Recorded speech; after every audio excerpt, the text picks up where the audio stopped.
I'm Rachel, and this is Tim reporting to you live from Baku, Azerbaijan for Cop29, Day 3. Now, it's been a relatively quieter day here at COP.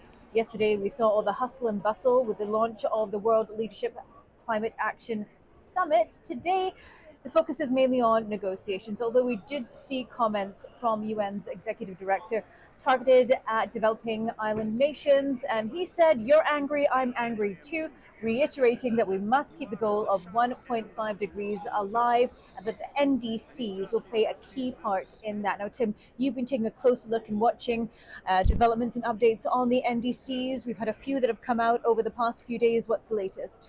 Yeah, so one aspect of these negotiations is that there's a shared goal of limiting global warming to 1.5 degrees. But it's up to each country to decide how it's going to chip into that global effort. That's called a nationally determined contribution, or NDC.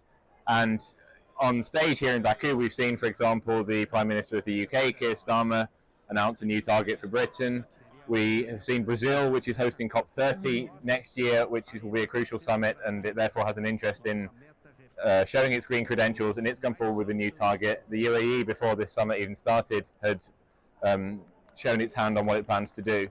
And although those three might be the only ones we get during this summit, we might get a couple more, it's possible.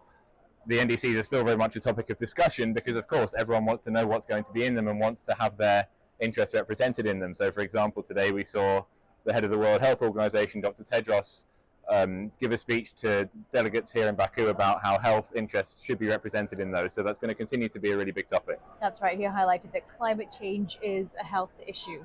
And on the back of that, over the next few days, we could see more NDCs, as you said, because the clock is ticking. Countries need to come out with their NDCs by February next year, which really doesn't give much more leeway in terms of time and bandwidth. That's everything for today. We'll be back with you tomorrow for an update on what's happening out of COP, so stay with us.